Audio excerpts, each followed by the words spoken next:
Yapo matukio rahisi kuyaelezea, nilipata ajali, nilifanya hivi kadhalika, lakini kuna matukio yale ya aibu usiyatoe kwa wengine. Uliwahi kubakwa, sio lazima kila mtu ajue kama ulishawahi kubakwa. Uliwahi kutoa mimba, sio lazima kila mtu ajue ulishawahi kutoa mimba. Uliwahi kulalwa na kufanya group sex, hata hilo ni tukio baya. Ushawahi kulala na wanaume zaidi ya 3, sio kwa kubakwa, kwa mapenzi. Ushawahi kulala kusagana na wanawake wenzako. Ushawahi kufanya hayo matukio, pengine uliyafanya katika ujana wako, uliyafanya katika foolish age, lakini still bado ni matukio ambayo hujayafurahia, na unaamini ukiyatoa hayo matukio watu watakudharau, yatashusha heshima yako. Mwanamke mwenyewe alishawahi kubakwa yule. Mwanamke mwenyewe yule zamani alikuwa anafanya mapenzi na wanaume 3. Zamani mwanamke yule alikuwa msagaji.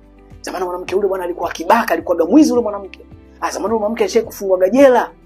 Ndio maana kuna details ambazo kuna watu hawataki kabisa zitoke. Na kuna watu wenye akili, ukiona details fulani za background yako hawataki kabisa kwa karibu na wewe.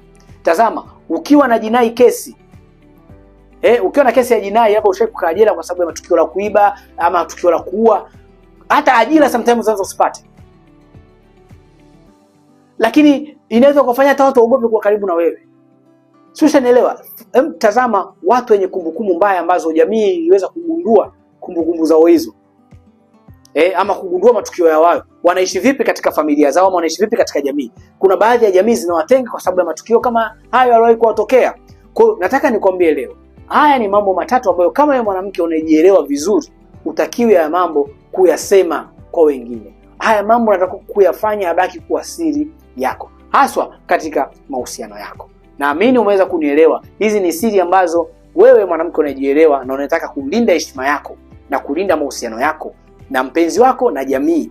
Basi haya mambo yaenda kuyafanya kuwa siri. Usione sifa kuyatangaza haya mambo hadharani, yatakushushia heshima yako ama yatakupotezea watu wa muhimu katika maisha yako.